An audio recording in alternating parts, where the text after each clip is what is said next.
Hello there, my name is Connor Rickett, and I'm here today from Cities of the Mind Freelance Writing. For those of you that couldn't figure out from that introduction, I am a freelance writer, and I tend to write about on my blog freelancing, writing, go figure, and tips for small business, because, you know, it's basically what I'm living right now.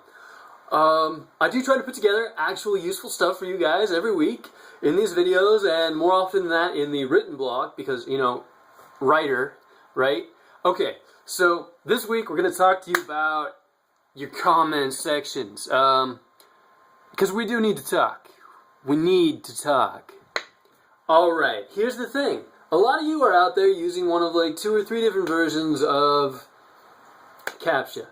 CAPTCHA is yesterday, alright? You don't want to use CAPTCHA anymore. For one thing, because it doesn't really work very well, because the computers, man, they're getting so smart, man, they're taking over.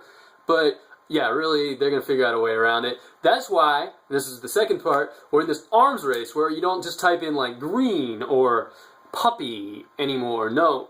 You have to type in like supercalifragilisticexpialidocious, with some of them capitalized and some of them not capitalized, and the I's are 1s and the zeros are still zeros if there were any zeros in there, but the O's are like Q's now, and it's all wobbly, and there's a bar through it, and maybe it's upside down, and it's really frustrating, and by the time you get it right, you've typed in more actual word space like than you did in the comment to begin with, so you click the little X and you leave, without ever leaving a comment. And you don't want that, and your users, your readers, they don't want that. So you need to just get past that. That's the second thing, is just, you don't want to drive people away. Which brings us to the next problem, which of course you're asking me, well, okay, that's well and good, yeah, sure, man, but I don't want to go through there and manually click the ring to see if it's real on each stupid comment. I get it, that's frustrating. However, there is a solution, alright? And that is Akismet. So, that's a plugin / service. I will link to their website below here, but it's actually bundled. And it's free with WordPress if you're using Jetpack, which you should be using if you're using WordPress, because Jetpack is a whole bunch of like plugins that are really useful and also have been tested so you know they actually work with WordPress, so you don't really have to worry about them breaking anything or any of your themes, because all the themes work with them too. So my point is, get Akismet. That's really all you have to do to get rid of spam. Some little bits, they might slip through now and then, but it's not often enough to make a difference. It doesn't ruin your day, you know. You're not buried looking for the little gold nuggets of actual comments underneath all the spammers. So that's what I want you to do. Just go and download Akismet and get rid of the CAPTCHA. Just get rid of the CAPTCHA, man. Alright, I hope you guys have a wonderful day.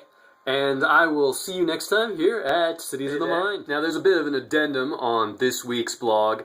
I did a piece on 7 plugins you really should have when you start out. And one of my friends, who's a freelancer, also, Lorraine Regularly, she writes over at Wording Well, and it's a pretty good blog. She has lots of good advice. Now, she was saying that she hates Akismet. And the reason she hates Akismet is because occasionally it flags people that shouldn't be spam as spam, and then they end up in her spam folder, and she has to go through and manually, you know, pull them out, which is, you know, not really any better than going through and manually picking out the spammers and getting rid of them, right? Now, I haven't had that problem at all, but here's the thing. Lorraine and I use different comment systems, so there's maybe something to watch out for, and what Lorraine uses is one of the big alternatives to Akismet, which is Anti-Spam. That's the name of it. It's a plugin.